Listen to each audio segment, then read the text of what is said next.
ગુણાતીતાન સ્વામીએ એમની વાતમાં વાત લખી છે કે મોરે તો મુમુક્ષુ ભગવાનને ખોરતા અને આજ તો ભગવાન મુમુક્ષુને ખોરી રહ્યા છે.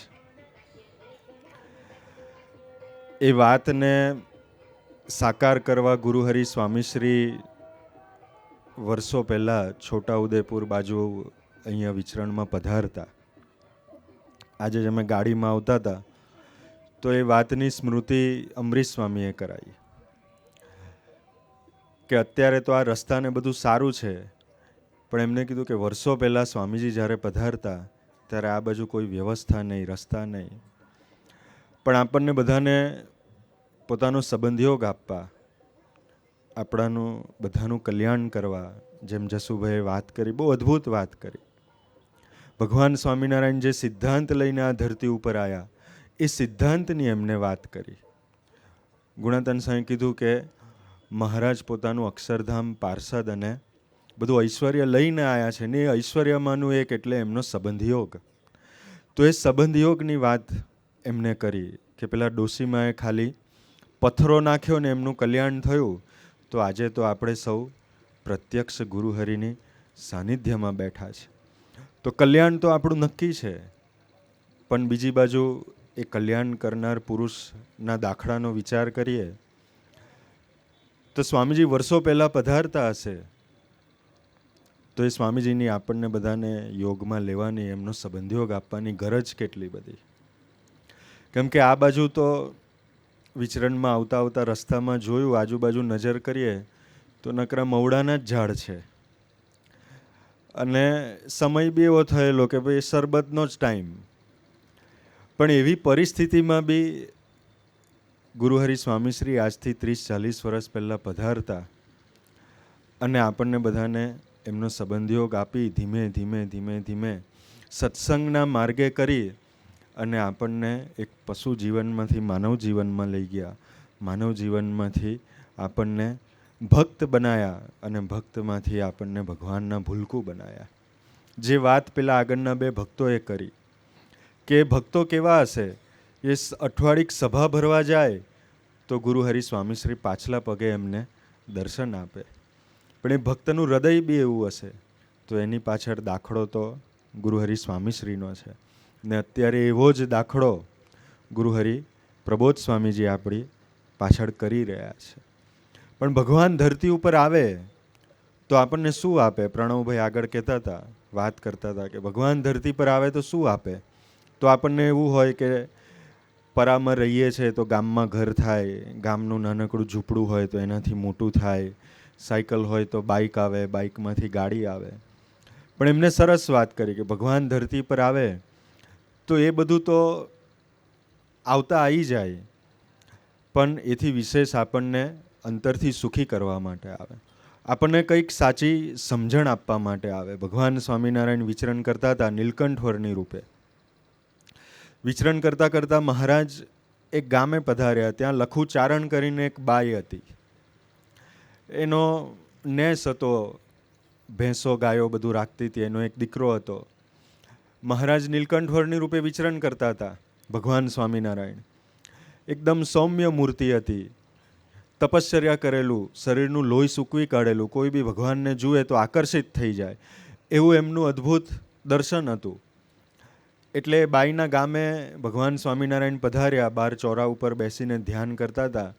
એ બાઈએ જોયું ભગવાનની ઉંમર ખૂબ નાની હતી, એટલે એને થયું કે આ આટલો નાનકડો દીકરો વનવાસ લઈ ઘર બહાર છોડી અને તપશ્ચર્યા કરે છે. બીજી બાજુ સૌમ્ય મૂર્તિ હતી, ભગવાન સ્વામિનારાયણના દર્શન અદ્ભુત થતા, એટલે આકર્ષણ બી થયું. એટલે પછી મહારાજને કીધું કે મારા ઘરે પધારો. ભગવાન સ્વામિનારાયણ એના ઘરે ગયા તો ગાય ભેંસ ને બધું રાખતા હતા.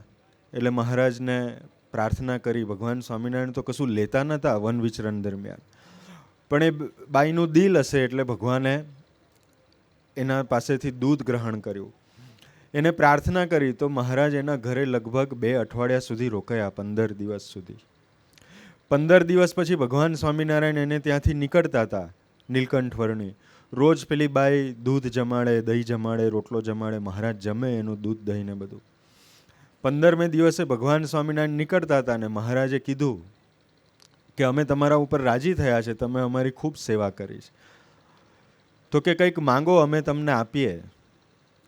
તો જેમ આગળ પ્રણવભાઈએ કીધું એમ આપણને બીજો ભગવાન પ્રગટ થઈ જાય અત્યારે અને કહે કે કંઈક માંગો તમને આપીએ, તો આપણી બુદ્ધિમાં શું આવે? આપણે એમના પાસે શું માંગીએ? જસુભાઈ સરસ વાત કરી કે 84 લાખ દેહમાંથી પસાર થયા પછી મનુષ્ય દેહ આવે ને એમાં દુર્લભમાં દુર્લભ કલ્યાણ છે, પણ આપણને કલ્યાણ માંગતા આવડે નહીં. આપણે આ લોકનું કંઈક માંગીએ કેમ કે આપણને આપણો સંસાર વ્યવહાર બધો ગમી ગયો છે, અહીંયા બધું સેટ થઈ ગયું છે એટલે મજા જ આવે. છોટાઉદેપુરમાં રહીએ છીએ પણ અહીંયાથી જો આપણને શહેરમાં લઈ જાય તો પછી ત્યાં આપણને સુખ ના આવે. આપણને પાછું થોડા દિવસ થાય એટલે છોટાઉદેપુર જ ગમે. ભલે અહીંયા મવડા મળે, ભલે અહીંયા પહાડો છે ને ભલે અહીંયા બીજી કશી વ્યવસ્થા ના હોય, પણ આપણને અહીંયા મજા આવે. કારણ ગુણાતાન સાંઈ કીધું કે જીવ તો બદ્ધ છે એટલે આપણે બંધાઈ ગયા હોઈએ. એટલે લખુચારણને ભગવાન સ્વામિનારાયણ કીધું કે શું જોઈએ છે માંગો. તો એને કીધું કે મહારાજ અમારી ગાય ભેંસ બધું સરસ છે, નેસ મારો સરસ છે, મારો દીકરો સરસ છે, મને તમે એવા આશીર્વાદને વરદાન આપો કે આ મારી ગાયો ભેંસો, હું અને મારો દીકરો અમે આટલા અમર થઈ જઈએ, અમે ક્યારે મરીએ જ નહીં. આપણું બી એવું જ છે. ભગવાન અત્યારે પ્રબોધ સ્વામીજી આપણને કહે કે કંઈક માંગો, તો આપણે એવું ના કહી શકીએ કે અમને રૂડા સાધુનો સંગ આપજો જેથી કરીને તમે અમને ઓળખાવો. પણ આપણને બી એવું જ થઈ જાય કે કંઈક આવું આપજો મહારાજ, જે છે એ બધું આવું ને આવું અકબંધ રહે છે છેલ્લે સુધી. એટલે એને કીધું કે મહારાજ આ બધું અમર થઈ જાય. ભગવાન સ્વામિનારાયણ કીધું કે અમે એવી વસ્તુ આપવા નથી આવ્યા, કંઈક બીજું માંગો. તો કેમ ના ના મહારાજ કાંઈ બીજું જોઈતું નથી, આમ જ મજા આવે છે. 200 વર્ષ પહેલાં 250 વર્ષ પહેલાં કોઈને માંગવાનું કહે તો આપણને એવું થાય, અત્યારે એવું થઈ જાય કે યાર આપણને ભગવાન કહે તો મારી પાસે તો લિસ્ટ કેટલું બધું લાંબુ છે. પણ એ વખતે એને એ વસ્તુ ગમતી હતી. પણ પછી ભગવાન સ્વામિનારાયણે એમને સમજાવ્યું. મહારાજે કીધું કે અમે આવી બધી વસ્તુ આપવા માટે નથી આવ્યા, અમે આ ધરતી પર એવી સમજણ આપવા માટે આવ્યા છે કે આ દેહ જ્યારે છોડીએ ત્યાર પછી આ દેહમાં ને આ મનુષ્ય દેહમાં ફરી પાછું આવવું ના પડે અને ભગવાનના અક્ષરધામમાં નિરંતર રહેવાય ને એવી સમજણ આપવા માટે અમે ધરતી ઉપર આવ્યા છે. અમે તમને અમર નહીં બનાવી શકીએ. પછી એ વખત તો એમને સમજાયું નહીં એટલે મહારાજે એમને છોડીને પછી પોતાનું વન વિચરણ આગળ ચલાવ્યું, સંપ્રદાય સ્થાપ્યો. પણ એ ભગવાન સ્વામિનારાયણ ધરતી ઉપર શું કામ આવ્યા હતા? તો કેવી સમજણ આપવા માટે આવ્યા હતા. 200 વર્ષ પહેલાં ભગવાન સ્વામિનારાયણ વિચરણ કરતા, ગામડાના વ્યક્તિઓને સત્સંગ કરાવતા, તો એ મહારાજ કેવી સમજણ આપતા હતા. ભગવાન સ્વામિનારાયણ શું કરતા હતા? એ વખતનો ભગત વીરા સેલડિયો એનું નામ, ગામમાં રહે, સ્વામિનારાયણનો સત્સંગી થયો, ભગવાન સ્વામિનારાયણનું ભજન કરતો હતો. એટલે ગામનો એ વખતે દરબાર હતો દાદા ખુમાણ. એ દાદા ખુમાણને ખબર પડી, બધાએ ખબર આપી કે આ ગામનો વીરો સેલડિયો છે એ સ્વામિનારાયણ સંપ્રદાયનો સત્સંગી થયો છે, ભગવાન સ્વામિનારાયણનો આશ્રિત થયો છે. તો પેલાએ કીધું કે ભાઈ એમાં શું વાંધો છે? તો કે વાંધો કંઈ નથી, પણ હવે એ સત્સંગી થયો છે એટલે એને તો પંચવર્તમાન પાડવાના ચાલુ કર્યા છે. દારૂ, માંસ, ચોરી, વ્યભિચાર, જુગાર એ બધું કાંઈ કરતો નથી અને સરસ પવિત્ર જીવન, સારું જીવન જીવે છે. તો કે એમાં આપણને શું વાંધો છે? તો બીજા બધાએ પેલા દરબારને ચડાયા કે વાંધો તો એ છે કે ધીમે ધીમે હવે એમના ભગવાન ગામમાં આવશે, સંતો ગામમાં આવશે, એને છોડાયું છે એમ કરીને આપણું બી બધું છૂટી જશે. એ જીવની જીવદશા કેવી હશે કે સારું જીવન જીવડાવવા માટે ભગવાન પ્રયત્ન કરતા હતા, બીજી બાજુ એમને પોતાનું એ જે મોજ શોખવાળું જીવન હતું એ જ ગમતું હતું. એટલે દ્વેષ થઈ ગયો એ હરિભગત માટે અને કેમે કરીને એનું નુકસાન થાય એવું કરવાનું વિચાર્યું જેથી કરીને ગામ છોડી દે. એમનેમ તો કહેવાય નહીં કે ગામ છોડી દે. બીજી બાજુ ભગવાન સ્વામિનારાયણે બી પ્રસંગ ઊભો કર્યો આપણને બધાને શીખ આપવા માટે, આપણને બધાને એક સમજણ આપવા માટે કે સત્સંગ કરીશું, પ્રગટ પુરુષના યોગમાં જશું ને સંતો સાથે દોસ્તી રાખશું તો આપણા જીવનમાં કેવું પરિવર્તન આવશે. ભગવાન આપણને શું આપશે આ સત્સંગથી? ગુરુહરિ પ્રબોધ સ્વામીજી અહીંયા પધાર્યા છે તો એ આપણને શું આપવા માટે આવ્યા છે? એમના દર્શન તો આપી રહ્યા છે, એમનો સંબંધ આપી રહ્યા છે, પણ જોડે જોડે આપણને એક સમજણ આપવા માંગે છે. આપણું જે જીવન છે એ જીવનમાંથી કંઈક આપણને આગળ લઈ જવા માંગે છે, આપણને સુખી કરવા માટે આવ્યા છે. બાકી આટલે દૂર સુધી કોણ વ્યક્તિ આવે, કોણ ગરજ રાખે? તો એ ગરજ રાખી અને આપણને સુખી કરવા માટે આવ્યા છે. કેવા સુખી કરવા માટે આવ્યા છે? એ સત્સંગ કરીએ તો શું થાય? સ્વામીજી કહેતા પોતાની પરાવાણીમાં કે સત્સંગ કરીએ અને પ્રગટ સત્પુરુષના યોગમાં રહીએ તો હોળી અને દિવાળી બેવ આપણા માટે સરખું થઈ જાય. સરખું ના રહે હોળી અને દિવાળી. દિવાળી હોય તો પ્રબોધ સ્વામીજીએ સમજાવ્યું હતું ધૂળેટીની સભામાં કે દિવાળી હોય તો આપણે સરસ સારા કપડાં પહેરીએ, સરસ તૈયાર થઈને ફરીએ, બધાને હસતે હૃદયે હસતે મોડે એકબીજાને મળીએ. હોળી હોય તો બધું સળગેલું હોય, હોળી હોય ત્યાં કપડાં સારા ના હોય. પણ એ હોળી અને દિવાળીની વચ્ચેનો અંતર કાઢી અને બેવ વસ્તુ આપણા માટે સમાન થાય, એના માટે આ પુરુષો ધરતી ઉપર આવી અને દાખલો કરે, એના માટે એ પોતાનો સંબંધ આપણને આપે. એ ભગવાન સ્વામિનારાયણે વીરા સેલડિયાને એવો બનાવી દીધો સત્સંગી. ગામડાનો જ વ્યક્તિ હતો, ખેડૂત હતો, 250 વર્ષ પહેલાંની વાત છે. તો એકવાર ભગવાન સ્વામિનારાયણે કાગળ લખ્યો વીરા સેલડિયાને અને કીધું કે તમે તમારા ઘર બારને પરિવાર સાથે ગઢડા અમારા દર્શન કરવા માટે આવો અને અહીંયા રોકાજો. એટલે એને પત્ર મળ્યો. એટલે પોતાના ઘરવાળા દીકરા દીકરીઓ સાથે વીરો સેલડિયો એ વખતે ગઢડા ગયા. ગઢડા જેવા ગયા, ભગવાન સ્વામિનારાયણે કીધું કે હવે આવ્યા છો તો અઠવાડિયું રહેજો, અમારી વાતો સાંભળજો અને સત્સંગ કરજો. એટલે રોકાઈ ગયા ત્યાં આગળ. બીજી બાજુ પેલા ગામનો દરબાર હતો દાદા ખુમાણ, એને વાત મળી કે આ વીરો સેલડિયો તો ગઢડા ગયો છે એના ભગવાનને મળવા માટે બોલાયો છે. તો એટલે એને લાગ મળી ગયો, ચાન્સ મળી ગયો. એટલે ચાન્સ મળ્યો તો શું કર્યું? તો કે વીરા સેલડિયાનું ઘર સળગાવી દીધું. એને આખું ઘર સળગી ગયું.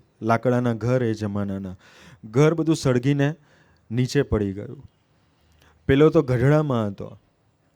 તો ભગવાન સ્વામિનારાયણ તો સર્વજ્ઞ પુરુષ હતા, ઐશ્વર્ય પ્રતાપ ધારણ કરીને ધરતી ઉપર આવેલા. તો એવા બી પ્રસંગો હતા કે ભગવાન સ્વામિનારાયણને કાશીદાસ મોટા બોચાસણના હતા અને એમનું ઘર સળગતું હતું બોચાસણમાં. ભગવાન સ્વામિનારાયણ ગઢડામાં હતા. તો ગઢડા રહ્યા ભગવાન સ્વામિનારાયણે એ કાશીદાસ મોટાનું ઘર ઓલવેલું. બીજી બાજુ આ વીરા સેલડિયાનું ઘર સળગી ગયું. ભગવાન સ્વામિનારાયણે ઓલવ્યું નહીં, આખું ઘર સળગવા દીધું, સળગી ગયું, કશું જ બચ્યું નહીં અંદર. એક અઠવાડિયું થયું, વીરો સેલડિયો ગઢડા રહ્યો અને ભગવાન સ્વામિનારાયણે પાછો મોકલ્યો કે હવે તમારા ઘરે પાછા જાઓ. ગામમાં આવ્યા, પોતાના ઘરે આવ્યા તો જોયું કે આખું ઘર સળગી ગયેલું. એટલે જેને સળગાયેલું એ દાદા ખુમાણ અને એના માણસો વીરાને મળવા ગયા. એમનો મૂળ ધ્યેય એ હતો કે આ કેમ કરીને ભગવાન સ્વામિનારાયણને સત્સંગને છોડી દે. એટલે એ લોકોએ કીધું વીરા સેલડિયાને કે વીરા, તું આ ભગવાન સ્વામિનારાયણનો સત્સંગીને આશ્રિત થયો તો તને શું ફાયદો થયો? કે તારું ઘર તો સળગી ગયું, અને ઘર સળગી ગયું તો ભગવાન સ્વામિનારાયણ તો તારી રક્ષા તો કરી નહીં. આપણે ખાલી આ વાતનો વિચાર કરીએ કે અત્યારે 200 વર્ષ પછી આપણે આ સભામાં બેઠા છીએ. અહીંયા સભામાં આવ્યા, શ્રીજી સ્વામી તો સરસ જમાડશે આપણને, લાડુ ને ફૂલવડી અને મોહનથાળ છે. મોહનથાળ, લાડુ નહીં, મોહનથાળ, ફૂલવડી, દાળ ભાત ને એવું જમાડવાના છે. પણ જમાડ્યા પછી આપણે ઘેર જઈએ અને કદાચ આપણું ઘર સળગી ગયું હોય તો? આપણા તો ઈંટ રેતથી કપચીના મકાન હશે, તાત્કાલિક લાકડાના મકાનની જેમ સળગે નહીં. કદાચ સળગ્યું ના હોય ને આપણે તાળું મારી ના, ખાલી તાળું જ તૂટ્યું હોય તો એનાથી આગળ જાય, તાળું બી ના તૂટે. સાયકલ, બાઇક કે ગાડી પર આવ્યા હોય ને, ખાલી હવા નીકળી જાય ને પંચર, તો બી આપણને યાદ રહી જાય કે આ પ્રબોધ સ્વામીજીની સભામાં ગયેલા ને હારું પંચર થઈ ગયું. ફરી વાર મહારાજ આપણને શ્રીજી સ્વામી બોલાવે તો આપણને એવું થાય કે યાર આગલી વખત સ્વામી પંચર થઈ ગયેલું, ફરી વાર થોડું સિક્યોરિટી વ્યવસ્થિત રાખજો. આપણને આવું થઈ જાય. પણ જેના જીવમાં સત્સંગ ઉતર્યો હોય, જેને સંતો સાથેની દોસ્તી હોય, જેને ભગવાન સ્વામિનારાયણની નિષ્ઠા દ્રઢ થઈ હોય, એનું જીવન કેવું હોય? તો એ વીરા સેલડિયાને પેલા લોકોએ કીધું કે તને શું ફાયદો થયો આ ભગવાન સ્વામિનારાયણનો તું આશ્રિત થયો તો? ત્યારે વીરા સેલડિયાએ જવાબ આપ્યો કે સાંભળો, મારું ઘર ભલે ભળી ગયું પણ ભગવાને તો મારી ખૂબ રક્ષા કરી. તો પેલા કીધું કે ભાઈ હું રક્ષા કરી? ધૂળ રક્ષા થઈ, તારું ઘર તો બળી ગયું, હવે રહીશ ક્યાં, કરીશ શું? ત્યારે એને જવાબ આપ્યો કે ભલે ઘર બળી ગયું પણ ભગવાને અમારી તો રક્ષા કરી ને, અમે તો જીવતા રહ્યા ને. જો અમને ભગવાને ના બોલાયા હોત ગઢડા તો ઘર ભેગા અમે બી બળી જાત. પછી એને બીજું કીધું કે ઘર ભલે બળી ગયું પણ ભગવાન કરુણાનિધિ છે તો અનાજની કોઠીઓ તો એવી ને એવી જ છે. અને અમે તો કે ખેડૂત છીએ તો ઘર તો લાકડા લાવીને બીજું ઉપર છાપરું નાખી દઈશું, એને કેટલી વાર લાગશે. પણ ભગવાન સ્વામિનારાયણ તો અમારી ખૂબ રક્ષા કરી છે. એવો જ્યાં જવાબ આપ્યો વીરા સેલડિયાએ, 200 વર્ષ પહેલાંના એક ખેડૂત વ્યક્તિએ કેવો જવાબ આપ્યો. તો એ ભગવાન સ્વામિનારાયણનું કાર્ય હતું કે ધરતી ઉપર આવીને એમને સત્સંગી આવા બનાવ્યા હતા. આવી સમજણ પ્રવર્તાઈ હતી કે પરિસ્થિતિ ગમે તેવી હોય પણ વ્યક્તિના મન હાલે નહીં અને દરેક પરિસ્થિતિને સરખા ભાવથી તોલી અને ભગવાન કરતા હરતા છે એવું માનીને જીવે એવો એક સંપ્રદાય ભગવાન સ્વામિનારાયણે સ્થાપ્યો. એવા હરિભક્તો પોતાની સાથે લઈને આવ્યા. પછી એ દાદા ખુમાણને થયું કે આને તો ભગવાનનો કાંઈ અભાવ આવે એમ છે નહીં, એટલે એના પેલા સાથીઓને કીધું કે ભાઈ આને કાંઈ અભાવ નહીં આવે, ચાલો આપણે, એમ કરીને એ લોકો નીકળી ગયા. પણ એવા સત્સંગી ભગવાન સ્વામિનારાયણે કર્યા અને એવા સુખિયા બધાને કર્યા. તો એવા સુખિયા કરવા માટે એમને સંપ્રદાય સ્થાપ્યો અને વરદાન આપ્યું કે એવા સંત થકી હું ધરતી ઉપર અખંડિત રહીશ. ગુરુહરિ હરિપ્રસાદ સ્વામીજી એવા સંત હતા જેમને ભગવાન સ્વામિનારાયણને પોતાના રોમે રોમમાં પ્રગટાયેલા. એવા એ પોતે પુરુષ હતા અને એ બી ગુરુહરિ સ્વામીશ્રી બી અખંડ વિચરણ કરી અને આપણને સૌને સુખિયા કરતા હતા. સ્વામીજી બી આપણા સૌનું પ્રારબ્ધ ટાળી અને આપણને ધીમે ધીમે ધીમે ધીમે એવી સમજણ આપતા હતા કે આપણે છોટા ઉદેપુરમાં રહીએ કે અમેરિકાના લોસ એન્જલસમાં રહીએ પણ બે વસ્તુ આપણને સરખી થઈ જાય એવા એ દિવ્ય પુરુષ હતા. ગુરુહરિ સ્વામીશ્રીના જીવનની વાત કરીએ કે કેવા દિવ્ય પુરુષ હતા. તો આપણા પ્રારબ્ધો ટાળી અને આપણને સુખી કરતા. અમને જેમ અહીંયા શ્રીજી ચરણ સ્વામી આવે છે એમ ગુરુહરિએ સેવા આપી છે. તો અમે આણંદ, વિદ્યાનગર, નડિયાદ અને એની આજુબાજુ ગુરુપ્રસાદ સ્વામીને અમે બે સંતો વિચરણ કરીએ છીએ, ત્યાં સેવા કરીએ છીએ. ત્યાં ગ્રામ્ય વિસ્તારનો એક દીકરો છે. 2015નો યુવા મહોત્સવ હતો. ત્યારે એ યુવા મહોત્સવમાં સૌથી પહેલી વાર સ્વામીજીના દર્શન કરવા અને મહોત્સવમાં કોઈ દોસ્તારો ભાઈબંધોને લીધે દર્શન કરવા માટે આવેલો એ દીકરો.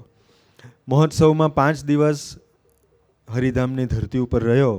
સ્વામીજીના દર્શન કર્યા, સેવા જે થાય એ પોતા થકી કરી, લાભ લીધો, આનંદ થયો, મજા આવી. એને થયું કે આ સ્વામીજી કોઈક જુદા પુરુષ છે. પછી ઘરે ગયો એટલે સામાન્ય થોડી બીમારી ચાલુ થઈ. આજુબાજુમાં ડૉક્ટરને બતાવ્યું તો ખબર ના પડી કે શું છે. દવાઓ આપી પણ એને કશું મટે નહીં. પછી મહિનો થઈ ગયો, 2 મહિના થયા, રોગનું કંઈ નિદાન થાય નહીં, દવા લીધા કરે પણ મટે નહીં. એટલે ડૉક્ટરે કીધું કે આગળ બીજા ડૉક્ટરને બતાવો. એટલે શહેરમાં ગયા, અમદાવાદ ગયા, એ ડૉક્ટરને બતાવ્યું. એટલે ડૉક્ટરે બધા રિપોર્ટ્સ કાઢ્યા. એમાં એને HIV પોઝિટિવ આવ્યું, એડ્સ આવ્યો. એટલે ડૉક્ટરે રિપોર્ટ આપ્યો કે તમને તો HIV પોઝિટિવ છે. હવે યંગ છોકરો, 25 વર્ષની બી એની ઉંમર નહીં હોય, એવા દીકરાને HIV પોઝિટિવ થઈ ગયું, એડ્સ આવ્યું. પણ બીજી બાજુ 2015ના સમયમાં આવેલો એટલે ત્યાર પછી ધીમે ધીમે સભા ભરતો થયેલો, સત્સંગ થયેલો, સંતો સાથે દોસ્તી થયેલી. એટલે એના કાર્યકર્તાઓને વાત કરી કે આવી રીતે ડૉક્ટરે રિપોર્ટ આપ્યો છે ને એમાં તો HIV પોઝિટિવ છે, શું કરીશું?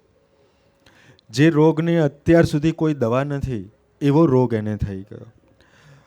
તો આ દેહનો રોગ છે પણ એ દેહના રોગને બી ટાળનાર પુરુષ ધરતી ઉપર છે અને આપણને મળ્યા છે એટલે આપણે સુખી છીએ. સ્વામીજી કહેતા કે કેન્સર ને એડ્સ તો પ્રારબ્ધના રોગ છે, એમનામ જાય નહીં. ગયા જન્મે આપણે કોઈક એવા ભૂંડા કર્મ કર્યા હોય એને લઈને એવા રોગ આવે. તો એ રોગ મટાડે કોણ? એના ડૉક્ટર ધરતી ઉપર નથી. અને એથી આગળનો રોગ ગુરુહરિ સ્વામીશ્રી કહેતા એ હઠ, માન અને ઈર્ષ્યા છે. એ હઠ, માન અને ઈર્ષ્યાના રોગને મટાડે કોણ? દેખાતા નથી, મટાડે કેવી રીતે? ડૉક્ટર પાસે જઈએ તો ડૉક્ટર બી કહે કે મને બાજુવાળાની ઈર્ષ્યા આવે છે, તો એની પાસે દવા ના હોય. પણ એ રોગોને મટાડનાર પુરુષ ગુરુહરિ પ્રબોધ સ્વામીજી આપણી વચ્ચે છે, આપણને એમનો સંબંધ છે એટલે આપણે ભાગ્યશાળી છીએ. તો આ પુરુષો કરે શું આપણા જીવનમાં? એટલે એ કાર્યકર્તાઓએ કીધું કે આપણે સ્વામીજી પાસે જઈશું, આશીર્વાદ લઈશું, તો ચિંતા ના કર. હરિધામ આવ્યો એ દીકરો સ્વામીજીના દર્શન કરવા માટે. એ દિવસે બહુ લાંબી લાઈન હતી, બધા વારાફરતી દર્શન કરતા હતા. તો એનો બી નંબર આવ્યો. એટલે નંબર લાગ્યો, સ્વામીજી સોફામાં બિરાજમાન હતા, આગળ ટેબલ હોય, જેનો નંબર આવે એ બધા વારાફરતી પેલા ટેબલ પર નીચું માથું કરીને સ્વામીજી માથે હાથ ફેરવે, ધબ્બો મારે. એટલે એનો વારો આવ્યો એટલે એને સીધું સ્વામીજીને કીધું કે સ્વામીજી મને એડ્સ છે, HIV પોઝિટિવ છે. એટલે પહેલી વાર એને જ્યારે કીધું ત્યારે તો સ્વામીજી બી આમ 2-4 સેકન્ડ પોઝ લઈ લીધું, એની સામે જોયા કર્યું. પછી સ્વામીજીએ કીધું કે ના હોય, આવો રોગ યોગીજી મહારાજ કે બાપા કોઈને મૂકતા નથી. એને ફરી વાર કીધું કે સ્વામી મારો HIV પોઝિટિવ છે. ફરી વાર સ્વામીજીએ કીધું કે ના હોય. એને ત્રીજી વાર કીધું કે સ્વામીજી મેં 3 વાર રિપોર્ટ કઢાયા છે અને મને HIV પોઝિટિવ છે. સ્વામીજીએ કીધું કે બાપા આવો રોગ કોઈને મૂકતા જ નથી, ભગવાન આવો રોગ કોઈને આપતા નથી. એને કીધું કે સ્વામીજી છે, આપ કૃપા કરો. તો દેહનો રોગ હતો, પણ સ્વામીજીએ કીધેલું કે આ રોગ પ્રારબ્ધનો છે. કેન્સર છે, એડ્સ છે, આ બધા રોગ પ્રારબ્ધના છે. જાય નહીં, ગમે એટલી દવા કરાવીએ તો બી દવા છે જ નહીં, દવા શું કરાવશું, ક્યારે જાય? તો ધરતી ઉપર ભગવાન જેના થકી પ્રગટ હોય એવા સંત જ્યારે આશીર્વાદ આપે ને ત્યારે એ બધા રોગ આપણા જીવનમાંથી જાય અને આપણે સુખી થઈએ. તો આ પુરુષો આપણને સુખી કરવા માટે આવ્યા છે. પણ એ કેવી રીતે સુખી કરે? તો સ્વામીજી દિવ્ય પુરુષ હતા, એમની દિવ્યતા જુદી હતી. એટલે આશીર્વાદ આપીને પ્રારબ્ધ તો કાઢી નાખત, પણ સ્વામીજીએ જેમ પેલા વીરા સેલડિયાને ભગવાન સ્વામિનારાયણે સમજણ આપી હતી કે એને હોળી ને દિવાળી બેઉ સરખું લાગે, એમ સ્વામીજીએ એ ગ્રામ્ય વિસ્તારના દીકરાને 25 વર્ષના દીકરાને સમજણ આપી અને પછી આશીર્વાદ આપ્યા. તે શું સમજણ આપી સ્વામીજીએ? સ્વામીજી એને એક નાનકડી આજ્ઞા આપી. સ્વામીજીએ કીધું કે આજથી જ સ્વામીજી કે પટલય કરવાનું બંધ કરી દે અને સુહૃદ ભાવે જીવવાનું ચાલુ કરી દે. ને પછી સ્વામીજી એને ધબ્બો મારતા કીધું એડ્સ નહીં, એનો બાપ હશે ને તો બી નીકળી જશે. પણ એને સમજાયું નહીં કે પટલય એટલે શું, સુહૃદ ભાવ એટલે શું, એને ખબર ના પડી. પણ દોસ્તી હતી. સ્વામીજી કહે છે ને 2 સારા સાધુ ને 4 સારા હરિભગત સાથે જીવ જોડવાનો. તો એવા સારા હરિભગતો છે ત્યાં આગળ, એમના સાથે એને જીવ જોડેલો, દોસ્તી હતી. એટલે ઘરે જયો ત્યાર સુધી તો ખબર ના પડી કે આ સ્વામીજી કીધું શું મને.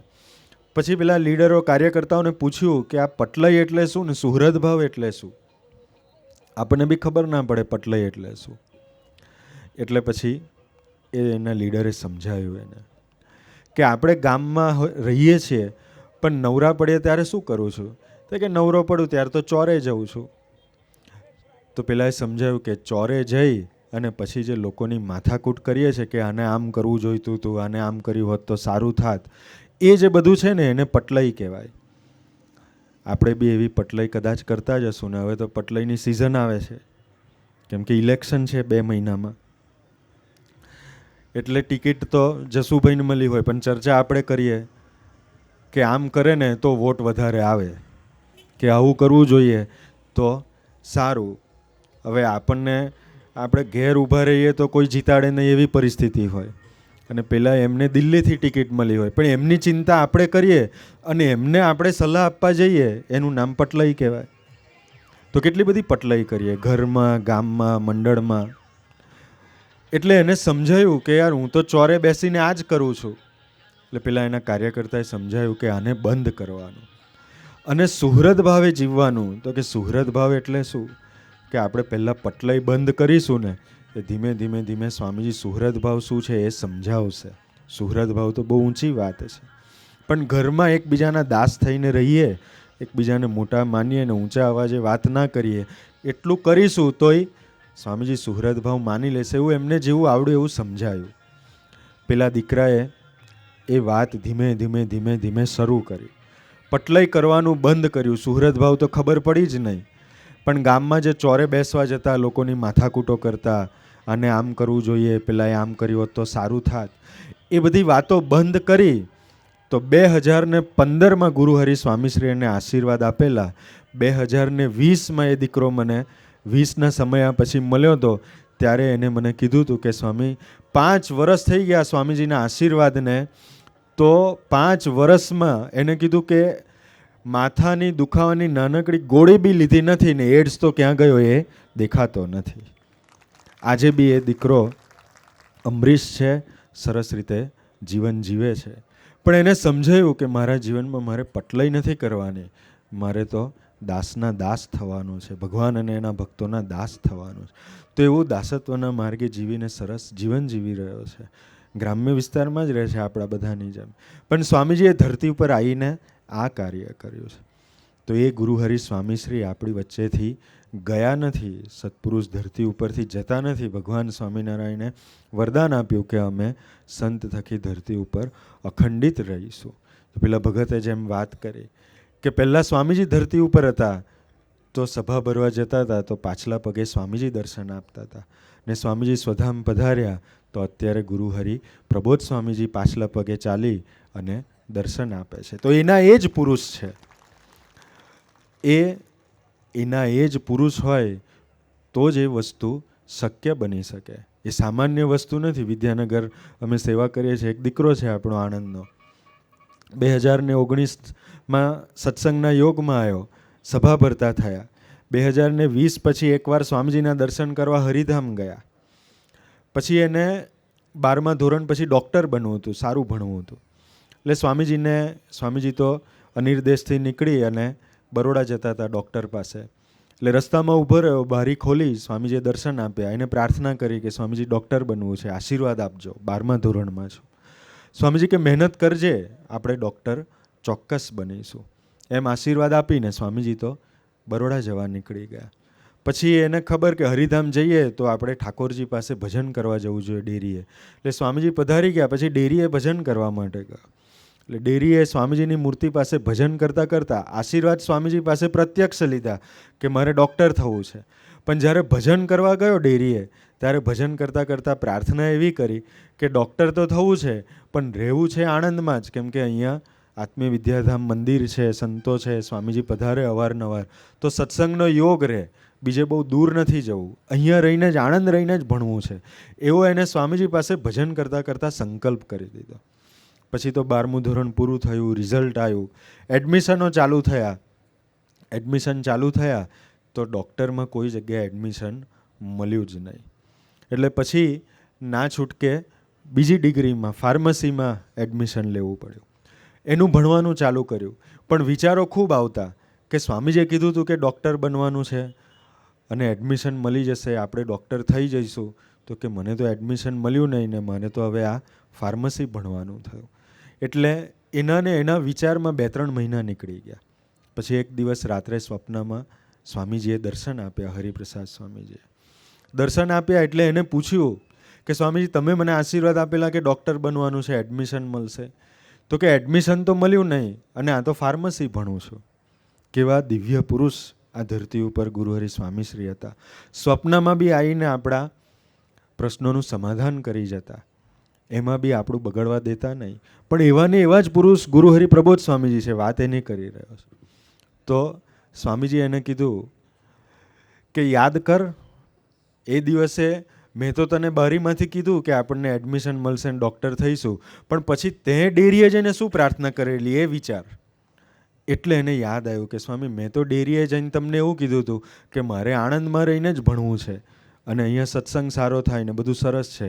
તો સ્વામીજી કે આણંદમાં રહીને જ ભણવું હોય તો પછી આણંદમાં તો આપણને એડમિશન મળે એટલા માર્ક હતા નહીં, એટલે પછી આપણે ફાર્મસી કરીએ છીએ.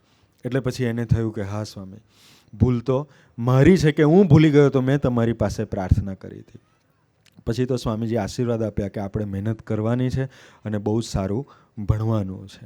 પણ ત્યાર પછી એ દીકરાએ ધીમે પછી એને આનંદ થઈ ગયો કે ચાલો સ્વામીજીએ તો બધું મારું સરસ કર્યું. પછી જ્યારે બી એને એક્ઝામ આવે એટલે વાંચવાની આળસ આવે, વાંચી શકે નહીં, ચોપડી ખોલે વાંચવાનું મન થાય નહીં.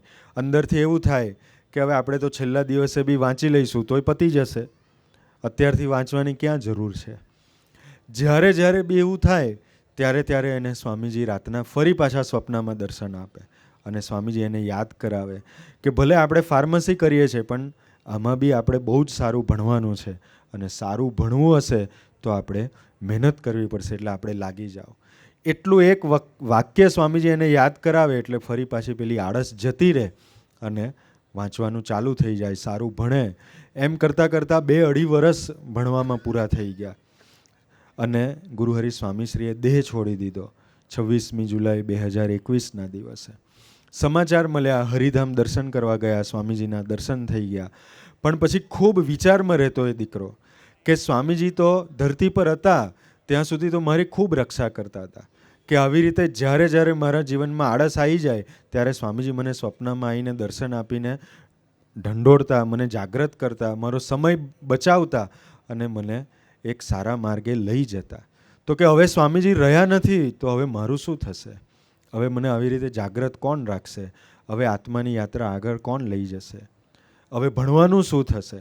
આવા બધા વિચારોમાં એના દિવસો જતા હતા. અને એમાં એક દિવસે સ્વામીજીએ ફરી પાછા રાત્રે સ્વપ્નમાં દર્શન આપ્યા.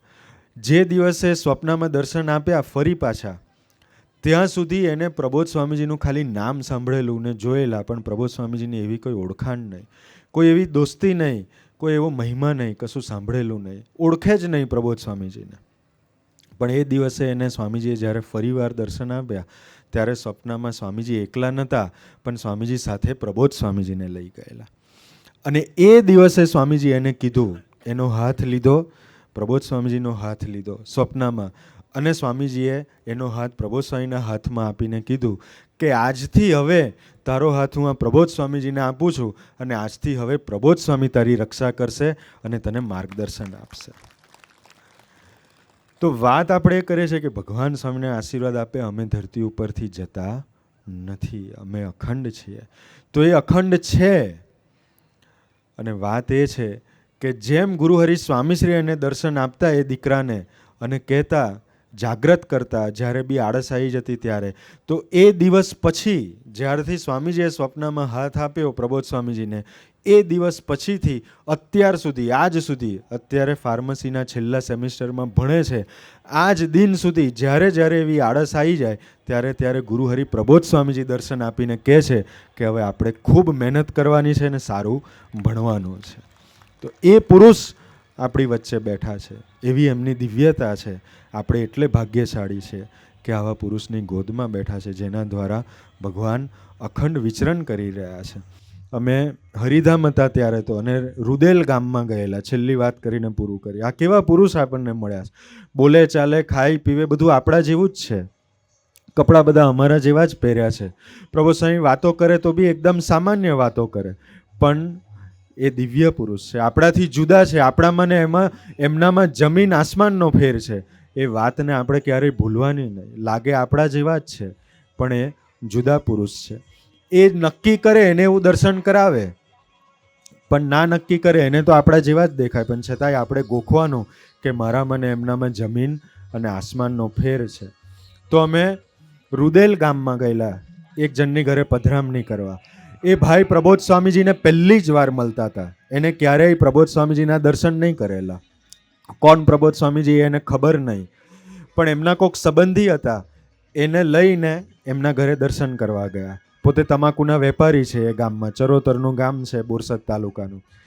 એટલે ગામમાં જેવા અમે એમના ઘરે ગયા એટલે 2-3 દાદરા ચડીને લોખંડનો ઝાંપો આવે, એ ઝાંપો એમને ખોલ્યો અને પ્રબોધ સ્વામીજી હતા પાછળ, સુગનય સ્વામી, ગુરુપ્રસાદ સ્વામી, સેવક, અમે 3 પાછળ હતા. એટલે જેવો ઝાંપો ખોલ્યો એવો એ ભગત પહેલી જ વાર મળતા હતા પ્રભુ સ્વામી ચરણોમાં જ પડી ગયા, અને ચરણોમાં પડી પંચાંગે પ્રણામ કર્યા. 1 મિનિટ તો નીચે પડી રહ્યા, ઊભા થયા, અને ઊભા થઈને એમને પહેલું વાક્ય પ્રબોધ સ્વામીજીને કીધું કે સંપ્રદાયમાં જે યોગીજી મહારાજ હતા ને, એના એ જ યોગીજી મહારાજ તમે છો ને આજે મારા ઘરે પધાર્યા છો, એવા મને દર્શન થાય છે. એટલો બધો એને આનંદ થઈ ગયો. અંદર લઈ ગયા, પછી ઠાકોરજીનું પૂજન કર્યું, પ્રસાદ ધરાયો, પણ એમનાથી રહેવાય જ નહીં, એનો ઉમળકો ઓછો થાય જ નહીં. અંદર અમે ગયા અને એમની દિવાલ પર જોયું ત્યાર તો એ તો સ્વામિનારાયણ સંપ્રદાયના જ હતા, અક્ષર પુરુષોત્તમ ઉપાસનાના ને જ માનતા હતા, પણ કોઈ બીજી સંસ્થા સાથે જોડાયેલા. તો એમની બધા એ સંસ્થાના બધા ગુરુઓની મૂર્તિ હતી, પણ છતાં બી પ્રબોધ સ્વામીજીને એને કીધું કે યોગીજી મહારાજ સંપ્રદાયમાં જેવા હતા ને એના એ જ તમે છો ને આજે મને એવા દર્શન આપી રહ્યા છો. પછી ત્યાંથી પધરામણી કરી, બાજુમાં એમની ઓફિસ હતી, ઓફિસમાં લઈ ગયા, ખુરશી પર બેસાડ્યા પ્રબોધ સ્વામીજીને. ખુરશી ઉપર બી ફરી પાછું એને કીધું, કેમ કે એમનાથી રહેવાય જ નહીં.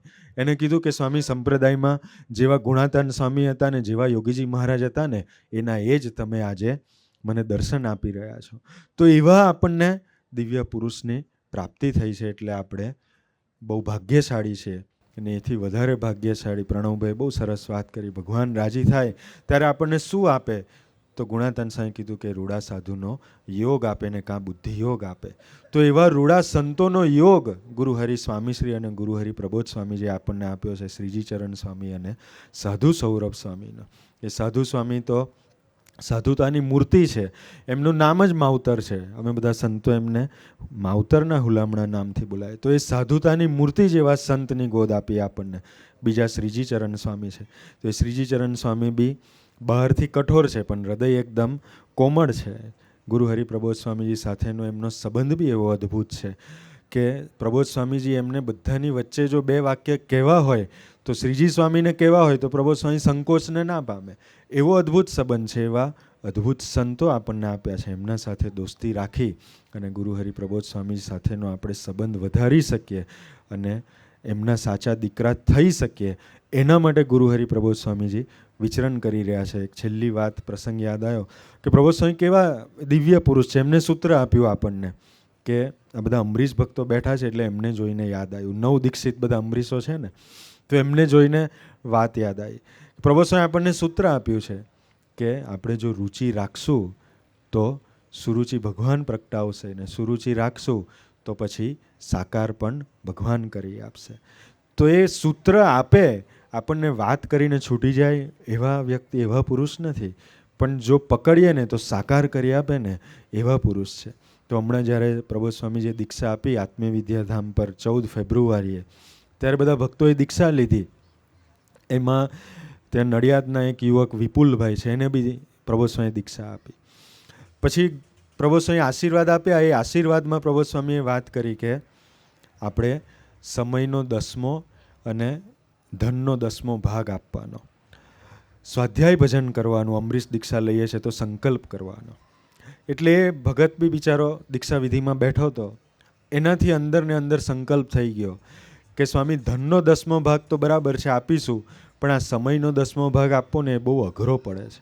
કેમ કે નોકરી કરીએ છીએ ને પાછા જ્યારે ઘરે આવીએ ત્યારે થાકી જવાય છે, તો પછી સ્વાધ્યાય ભજન માટે ટાઈમ મળતો નથી, ને મળે છે તો આળસ આવે ને ઊંઘ આવી જાય છે.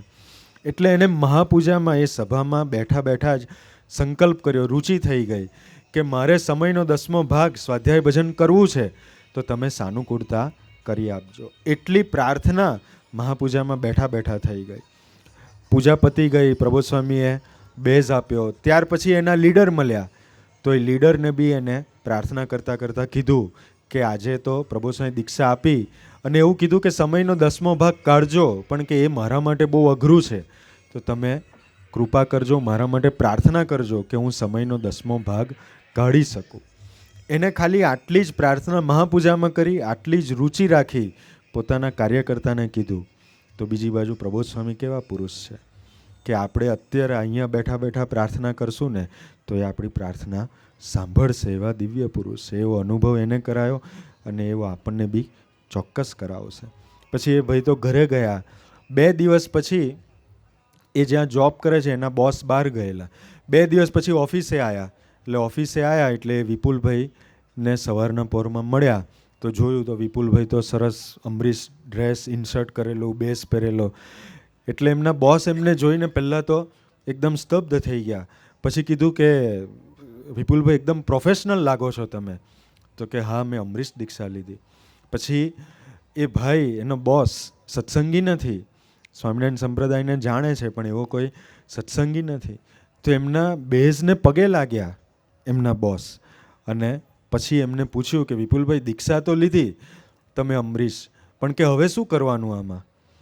તો એમને બહુ આવડ્યું નહીં વિપુલભાઈને કહેતા, એટલે એમને એવું કીધું કે અમારા સ્વામીજી એવું કીધું છે કે અમે આ અમરીશ દીક્ષા લીધી તો અમારા જીવનમાં હવે પહેલું પ્રાધાન્ય ભગવાન અને એમના ભક્તોનું, ને અમારો વ્યવહાર પછી. પછી કીધું કે બીજું શું? તો કે બીજું અમારા સ્વામીજી એવું કીધું કે હવે અમારે સમયનો 10મો અને 20મો ભાગ કાઢવાનો. તો એના બોસે પૂછ્યું કે સમયનો 10મો ભાગ કાઢવાનો એટલે શું?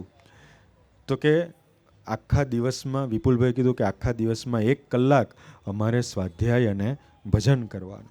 એટલે પૂછ્યું કે એ શું સ્વાધ્યાય ભજન? તો કે થોડીક કથા વાર્તા સાંભળવાનું અને પછી સ્વામિનારાયણ મહામંત્રનું ભજન કરવાનું. રોજનો 1 કલાક આવી રીતે કાઢવાનો, એવું વિપુલભાઈએ સમજાયું. પણ એને પ્રાર્થના કરેલી ને મહાપૂજામાં, તો ગુરુહરિ પ્રબોધ સ્વામીજી કેવા પુરુષ છે એની વાત કરું છું.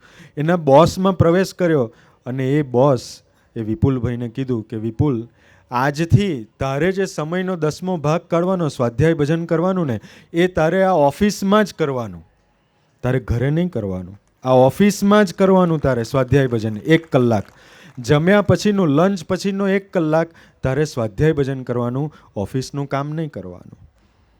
પછી એ વાત અમે પધરામણીમાં ગયા તો એ વિપુલભાઈએ કરી. મેં કીધું આ હરિપ્રબોધમ પરિવારમાં ભાઈ તું એક પહેલો એવો પાક્યો કે જેને સ્વાધ્યાય ભજન કરવાનો પગાર આપશે પ્રબોધ સ્વામીજી. પણ એવા પુરુષ આપણી વચ્ચે બેઠા છે, આપણને સુખી કરવા માટે અહીંયા આવ્યા છે. એમને કોઈ આપણા પાસે સ્વાર્થ નથી, પણ આપણે બી એવા સુખી થવું છે ને એના માટે પ્રબોધ સ્વામી સાથેનો આપણે એવો સંબંધ થાય, એના માટે શ્રીજી ચરણ સ્વામીને સાધુ સ્વામી સાથે આપણે એવી દોસ્તી બાંધી શકીએ અને એવો રૂડો બુદ્ધિયોગ ગુરુહરિ પ્રબોધ સ્વામી આપણને સૌને આપે, એ જ એમના ચરણે પ્રાર્થના. સજાન સ્વામી મહારાજની.